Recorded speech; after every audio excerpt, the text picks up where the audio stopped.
Meltdown Monday.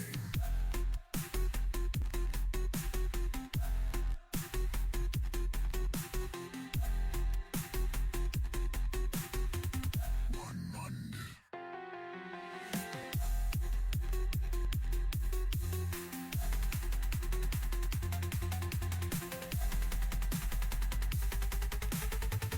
Welcome to Meltdown Monday.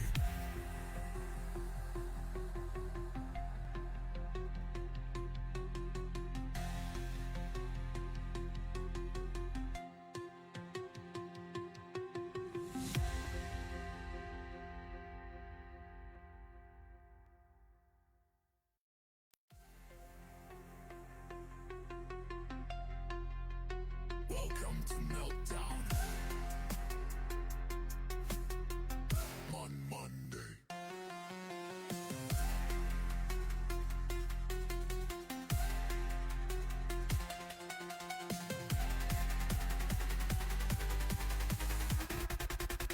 Welcome to Meltdown.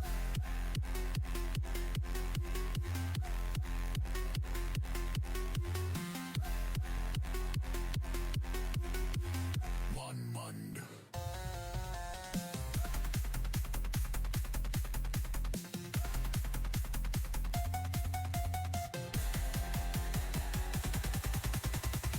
Welcome to Meltdown Monday.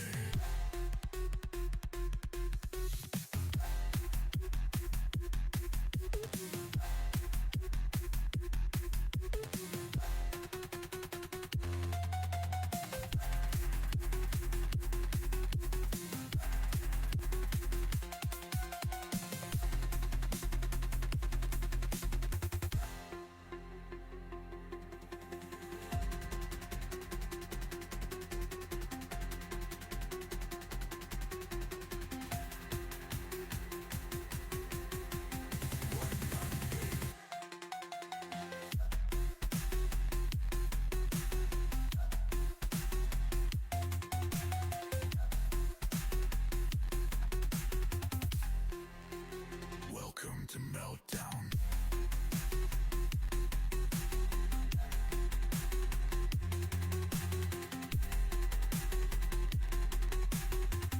One Monday.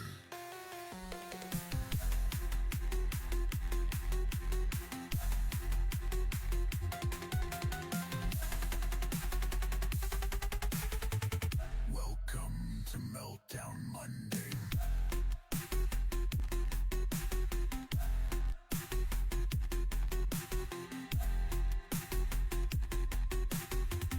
One Monday.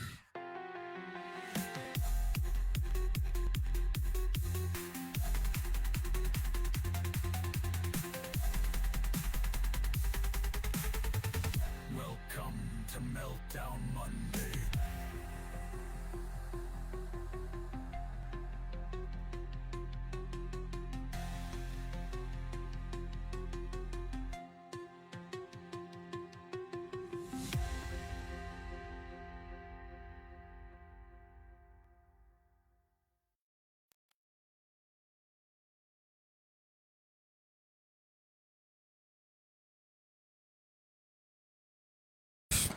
My mic was muted. Good evening, everybody. I hope everyone's having a great night. This week, we are going to talk about 6 different teams. And just, welcome back to Meltdown Monday, the show where we take a magnifying glass of the NFL's biggest disasters, collapses, and how did that happen moments from the weekend. Obviously not including this evening's game that is currently going on against the Lions and the Ravens. Current score of that game is 14-7, 5 minutes, roughly 6 minutes in that half still. The Detroit Lions are up 14-7 on that game. So we will talk about that game if need be, but we are going to focus on a Sunday's game. So week 3 of the 2025 season gave us, pretty much everything we love about football. We're talking historic beatdowns, slow motion implosions, a few teams who somehow walk away with a W, but still manage to look like a complete dumpster fire. One of those in particular one of those in particular is going to be the Kansas City Chiefs. That's going to be the last team we actually talk about this evening. So we're going to get unpacked here. Because like I said, we're going to talk about the Chiefs. They're going to be that last team that we talk about this evening. They are not safe from the meltdown this week. You know, I did say last week that if they lost, they 100% were going to be on the list. But it's how they won that still got them on this list. You're playing against your fantasy rival down 14. He has Lions, D, and I Amon-Ra and Goff. Dude, Amon-Ra, he just needs to feed Amon-Ra. Just feed him. Dude, that guy's a beast. That guy's a beast.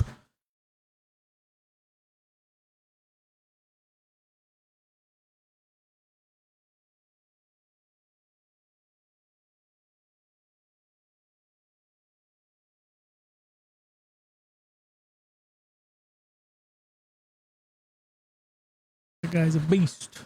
He definitely, yeah, they need to feed him for sure. 100%. Just feed him. Feed him, feed him, feed him. 1,000%.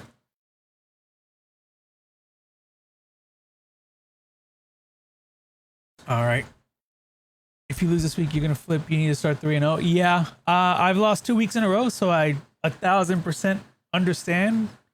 Yeah, no, I completely get that.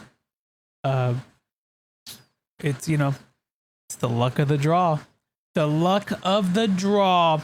So, first team we're going to talk about this week, while we continue to interact with chat, we're going to talk about the Pittsburgh Steelers. That ugly win. They won ugly, right? First up, the Steelers. Yeah, they beat the Patriots 21-14, but let's be real. It was an ugly win. Ugly. The offense barely put up 200 yards, while the Patriots racked up nearly 370 total yards. So again, just one of those ugly wins. It's not just a bad offensive day. It's the kind of stat line that usually comes with, you know, a double-digit defeat generally. So they're going to be the first ones we talk about. You know, did I miss something in chat? No, I didn't. Welcome in, welcome in. I'm going to go ahead and actually put on our music in the background while we talk a little bit more here. All right. Just something to vibe out to. We might have to restart the live here in a second. Give me 1 minute. On Monday.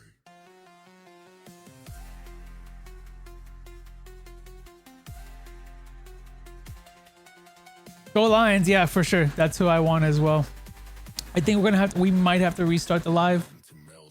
Just bear with me for a second. It's just giving me an error.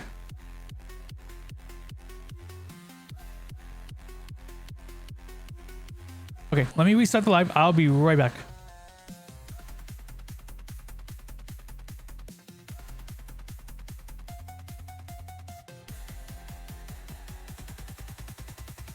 Welcome to Meltdown Monday.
Okay, looks like we're back.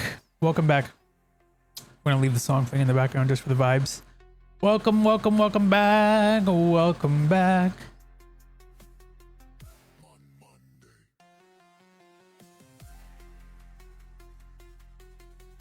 Welcome back. We just had to restart the live. Hello, Shannon. Hello, hello. Welcome back, welcome back. We are gonna go ahead and just like restart our conversation here. Talk about all the things.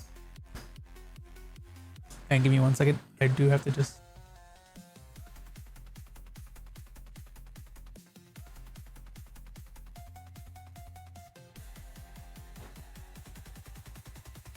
Welcome to Meltdown Monday. Okay. Let's just take a look.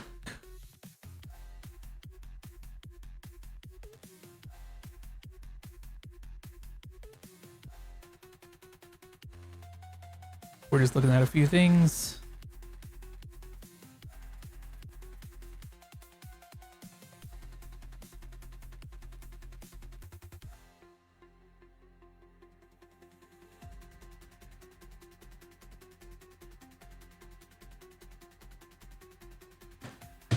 All right, so hello, welcome in everybody. If you don't know what we do here, this is a show that we call Meltdown Monday. It's a show where we take a magnifying glass to the NFL's biggest disasters, collapses, and the how did that happen moments from the weekend games. Obviously, I know we have a game going on right now. We got Lions, Ravens. They are at the excuse me, 2-minute warning. Lions are up 14-7 on the Ravens, but Ravens are at Detroit's 1, so they are likely going to tie that up going into the half. So that's going to be an exciting game. I don't foresee either of these teams having to have an addendum where we need to readdress or address kind of what happened with them. But we're going to take time to talk about 6 other teams this weekend that didn't look great. I mean, week 3 of this season gave us really everything we wanted, right? I mean, we're talking historic beatdowns, slow motion implosions, a few teams that somehow walked away with a W, but still managed to look like complete dumpster fire along the way. We've got a lot to unpack here. We are adding the Kansas City Chiefs. I know I made a remark last week in regards to that saying, you know, hey, yeah, if they lose, they were definitely going to be on the list, but even though they didn't get the L this weekend, we added them to the list because the way that they won and just the best way to put this is the entire game sucked. I mean, it's just not the Chiefs team that we've seen in the past. So, you know, they're not safe from the list this week, so settle in. This one is pretty packed. We're going to go ahead and start off right away with the Pittsburgh Steelers. Winning ugly is what I like to call that. First up, the Steelers. Yeah, they beat the Patriots 21-14, but let's be real. It was ugly. They barely put up 200 yards, and the Patriots racked up nearly 370 yards. You know, so you come up with a win, but you have significantly less yards than your opponent, almost by double. It's not just a bad offensive day. It's the kind of stat line that usually comes with a double-digit defeat. So the fact that they won is strange, but also it's the Patriots, right? Not great. Haven't been great since Tom Brady's departure. I think we can all agree in that regard. How'd the Steelers survive? 5 turnovers. 5 turnovers. Right? You never see that many in an NFL game, right? This is not college ball. This isn't UF college ball where they throw 5 interceptions. You know, this is, yeah. I mean, if those turnovers don't really bounce their way, that's an easy 2-score loss for the Steelers. I mean, there's no ifs, ands, or buts about that. I mean, offense was stagnant. Kenny Pickett struggled to move the chains. Defense, while opportunistic, still gave up too many big plays. So, a win on paper, but a meltdown hiding behind the final score. Pittsburgh Steelers, I don't know what has to change there. I don't know if it's Kenny Pickett that has to change. I don't know if it's Mike Tomlin that has to change. I mean, even though he's been there for ages, but you're not safe this week. We had to put them on the list. Yeah, it sucks. I do believe, if I'm not mistaken, they also got hit with some injuries this weekend. Let's go ahead and double check. We're gonna check. I'm gonna look. We're gonna look. Let's look at that injury report. Pittsburgh's injury report.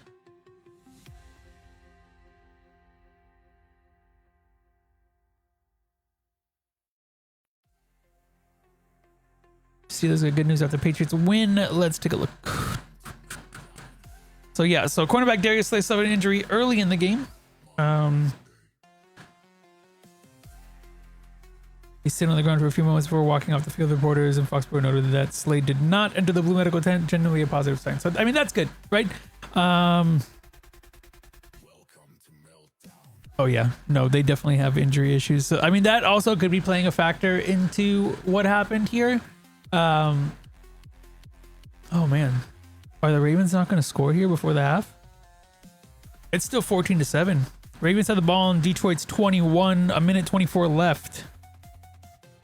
1 minute, we're going to continue our episode here. I want to see if the Ravens score. Welcome to Meltdown Monday.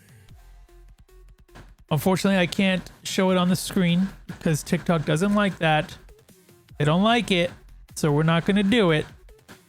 I will give you a play-by-play here if you'd like, but they don't allow it. You may see other creators do it. They risk getting banned. I already actually dealt with that once personally. I don't want to deal with it again, so we're not doing it. It's not going to happen. Will the Dolphins beat the Jets next week? We're going to talk about them in a second here, so actually give me a moment and we will address that.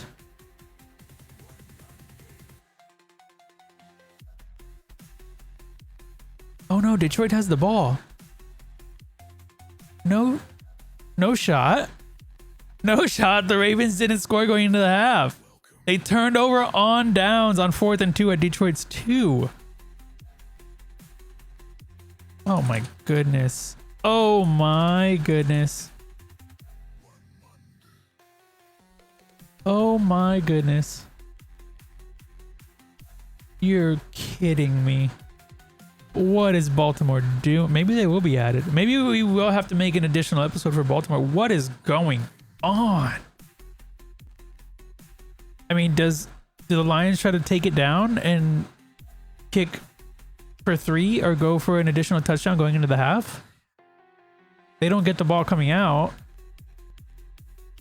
That's tough. That's tough.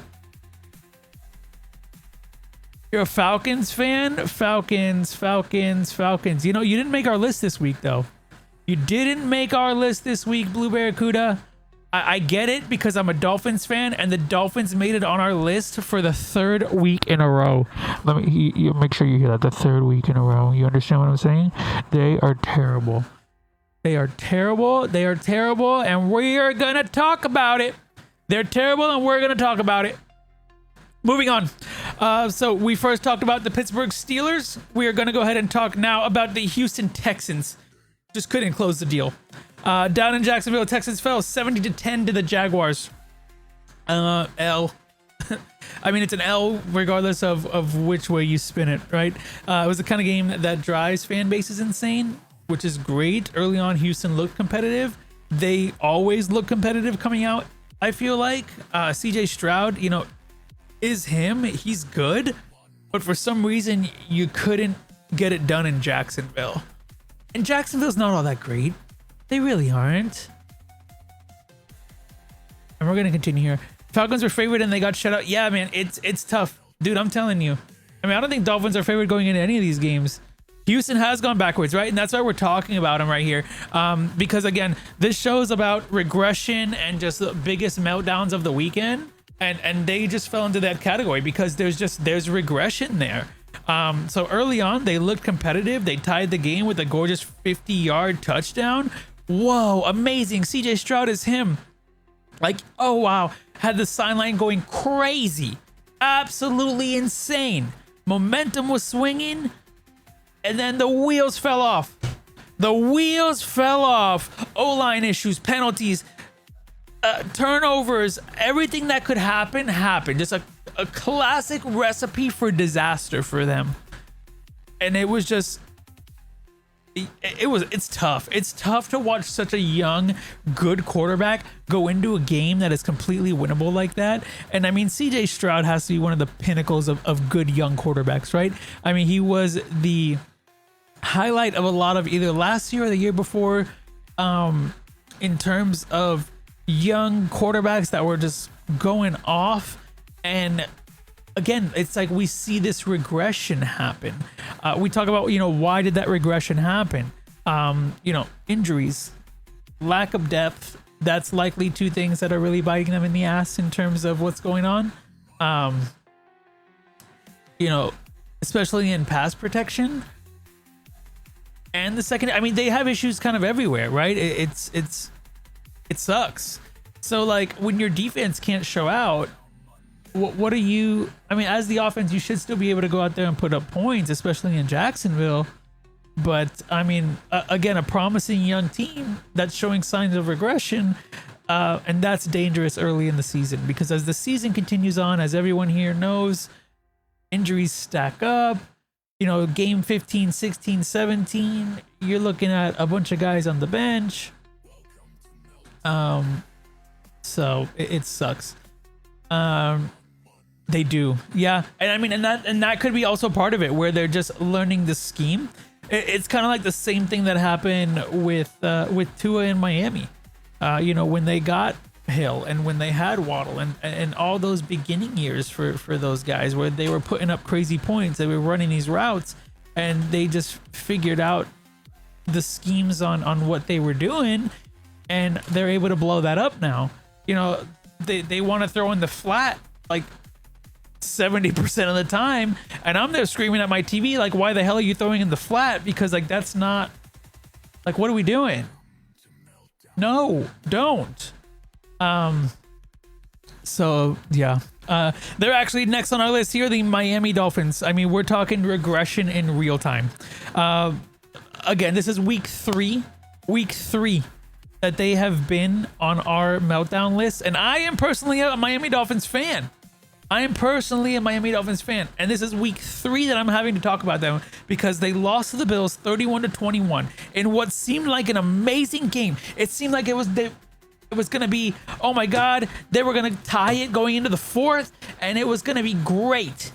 Oh man, it was going to be great. And then what happens?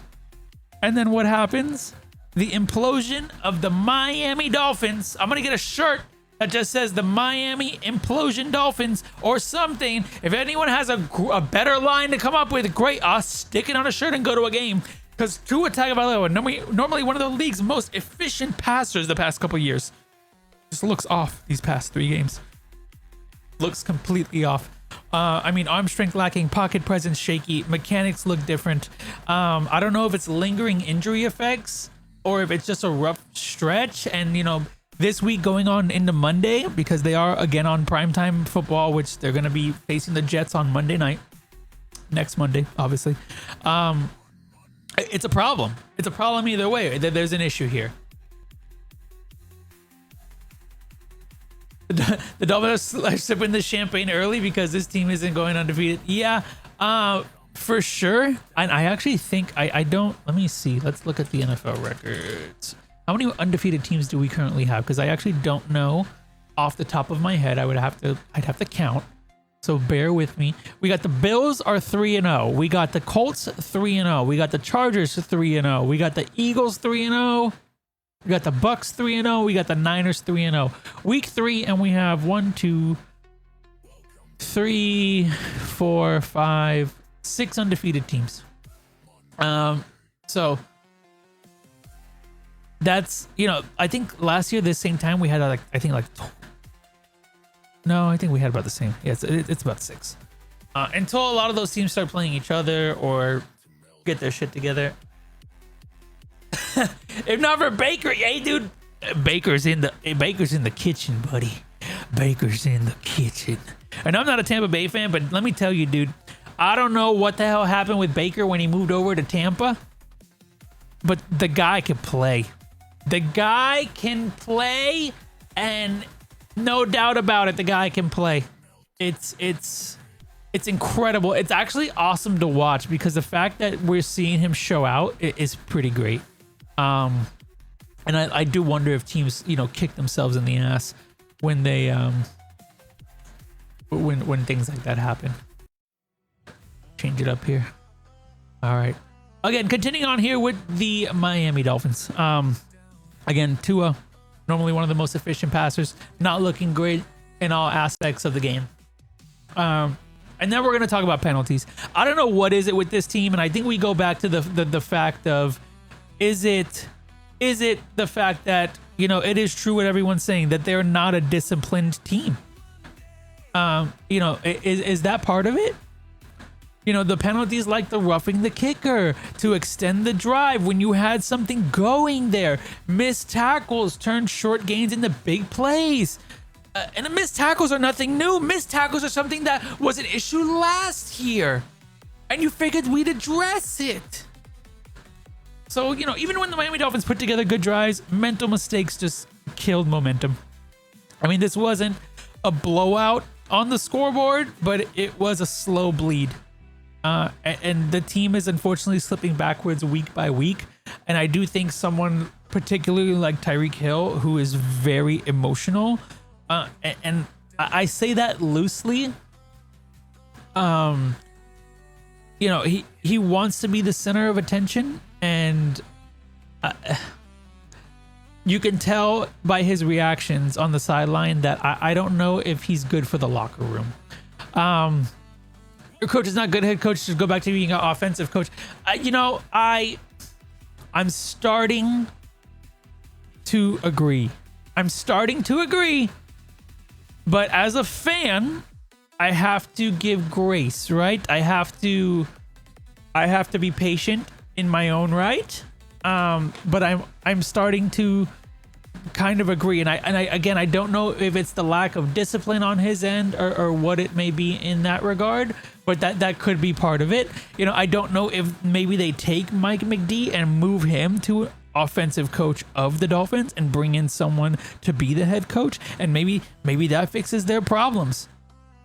Or, and this is something living in Miami, living in South Florida, I know to be true. There's almost too much of a nightlife here. And what happens is that you lose focus when you have so much to do, and I'm going to put that in quotes, so much to do. You lose focus, Miami, oh, you want to go to South Beach. Miami, oh, you want to go to the club. Oh, Miami, you want to go, I don't know, to a restaurant. You have all those options, where somewhere like, Kansas City, Missouri, those guys, again, they're on our list. But like, there ain't nothing to do there. There's nothing to do there. So like, you get that feeling that could be part of it. So it could be a coaching issue. It could be just the Miami culture issue, and Miami as a city as a whole. He's a great offensive coach, but not a head coach. It happens. Yeah. I mean, and like I said, I'm almost starting to be on that wagon with you, buddy. I do. Yeah, it's tough. It's really tough. Moving on our list, we have the Cincinnati Bengals. I mean, rock bottom. They actually probably should have been first on our list, but not really, because they've dealt with its injuries, which is their reasoning for just looking terrible. I mean, we're just talking rock bottom with a jackhammer Cincinnati. If we're handing a Meltdown of the Week award, I would say it's Cincinnati. No close competition here. Do I think Jared Goff goes for over 23 and a half completions? Let me look at our stats now. Let's pull up the Bleacher Report. I want to pull the box score, and the Ravens were able to tie the game here with 19 seconds left, excuse me, in the second. Lions are likely going to go ahead and kneel on this, and they're going to go ahead and move into the locker room. Jared Goff is currently 11 for 14. I mean, if he continues that trend, Aiden, I do think Jared Goff goes for over 23 and a half. I mean, you looking at, what does he need? 13 completions. If he feeds it to Amon-Ra, I do think I want him to feed it to Amon-Ra. I'm not a huge fan of the rushing game in general. Please pass the ball. It makes for a better game.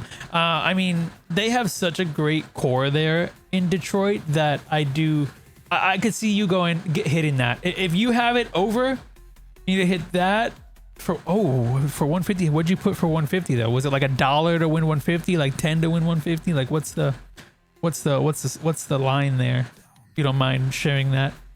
Mike will end up an offensive coach somewhere and come back and kick our booties. Yeah. That's the way of the land in the Miami world, right? It's the way of the land, unfortunately. I do think that, and I want to just regress a little bit in terms of kind of what needs to change in Miami. I think Ross needs to sell. I think Greer needs to go. Those are the first two big things. I think Ross is too focused on wanting to expand.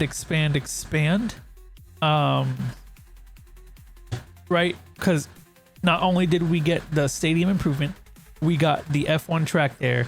We got the tennis courts there for professional tennis. It's like he's too focused on wanting to expand and, again, make it more of a Miami cultural thing where it's like, oh, it's one spot where we can do all these things. We can maximize our income. And I don't know if that's the type of owner that needs to be owning an NFL team, especially when they're bad.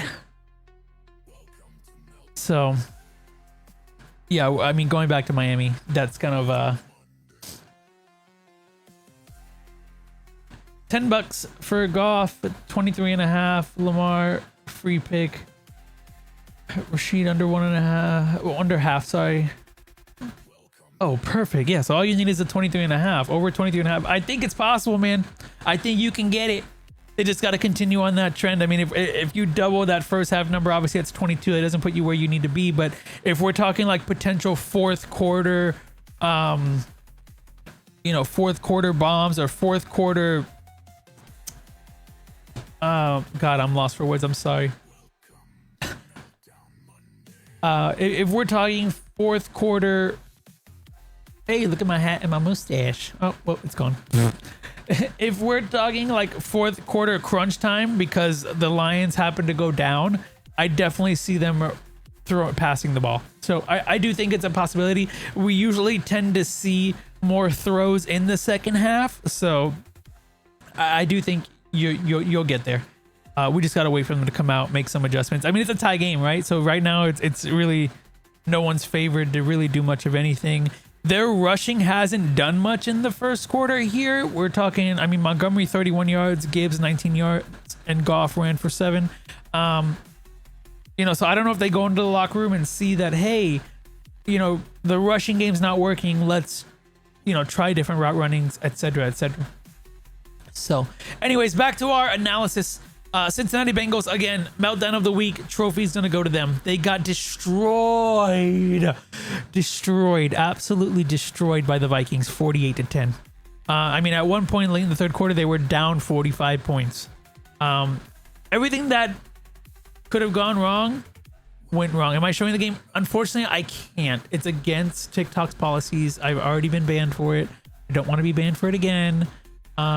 So I'm not. I would love to. I really would, but they don't like when I do that. So I can't. I'm sorry. I do have to edit this though before we. Why is this not working? Let's change it. There we go. Yeah, unfortunately, I can't show the game. Again, TikTok doesn't like when I do that. I did it last week, and then they got mad at me. So I'm sorry. Thank you for the follow, though, Aiden. I really do appreciate it. I mean, going on with the Cincinnati Bengals again, everything went wrong. Just it's yeah. They're not it. They couldn't get anything done. And again, I think it boils down to, okay, we don't have our, starting quarterback, and that's part of it.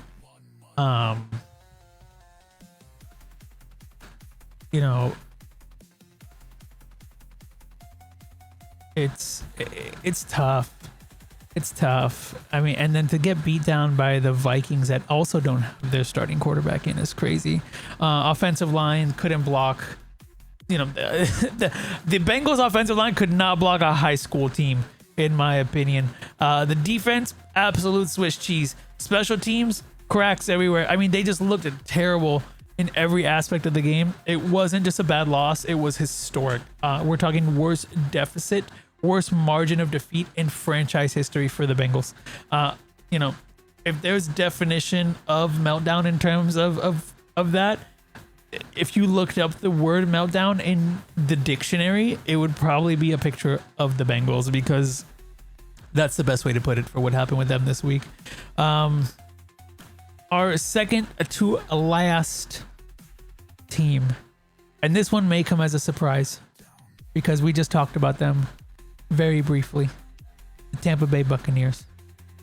The Tampa Bay Buccaneers, they escaped by inches. I mean, the Bucks, they beat the Jets 29-27, but it didn't look great. I mean, they jumped out to a 23-6 lead, cruising, just chilling, and then I don't know if they just completely let off the gas or what happened in that regards, or the Jets drank some super juice, because let me tell you, the Jets came alive. I mean, we're talking big plays, momentum swings, Tampa's offensive line collapsing. Penalties piling up. One more drive from New York, and the Bucks are looking at a loss there. So again, going back to what Barracuda had said earlier, I think that, again, without Baker, that would have been a loss. I mean, it was already almost a loss. A late field goal was able to save them, but that was a full-blown choke in progress. If the Jets had just one more thing right, that one's a disaster. Tampa doesn't go 3-0. They go 2-1 for sure. There's not really much more to pick apart from that game, because it still was an interesting game, to say the least. But yeah. Last but not least. Oh boy.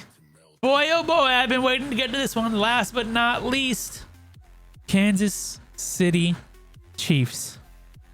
They're now 1-2, which is great. Awesome. Good for them. Still don't like them. Kansas City Chiefs. Again, they were managed to make it out with the W. So this is surprising that they made this list with some other teams that again had that W, but this is regression under the radar of the week for sure. They got their first week of the season, which is good for them. They beat the Giants 22-9, but even that win came with warning signs that suggest things are far from fixed in Kansas City. Their upcoming games include, so who do we got? So Kansas City has the Ravens next week. That might be another L. They might go 1-3. They have the Jags. They'll beat the Jags, right? They're 2-3. They have the Lions.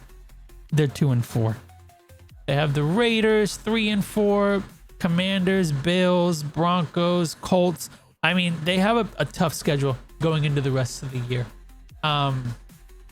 So I want to see how they progress throughout the year for sure. But again, regression under the radar for Kansas City, especially considering how they looked in this game. I mean, key issues for Kansas City, we're talking injuries and missing pieces. Xavier Worthy out, Rasheed Rice suspended. I mean, massive loss of receiver depth there.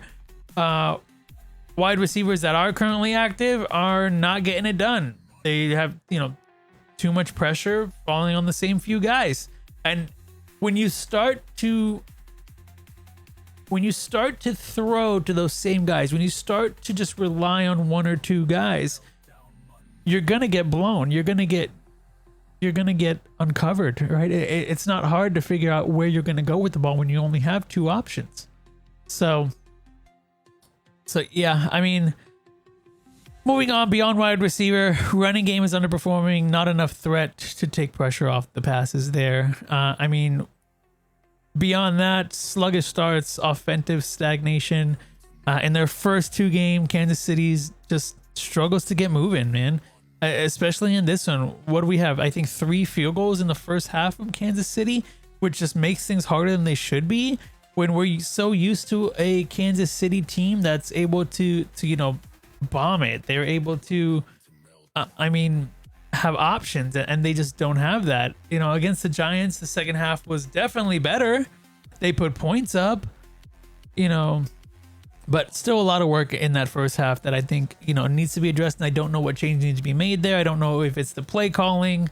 I'm not too sure in that regard, but you can't count on coming from behind, but you also can't always rule out the Kansas City Chiefs going into the third and fourth quarter, because somehow, some way, they come from behind and they get you. Offensive line protection concerns. I mean, some improvement, but line is still a question.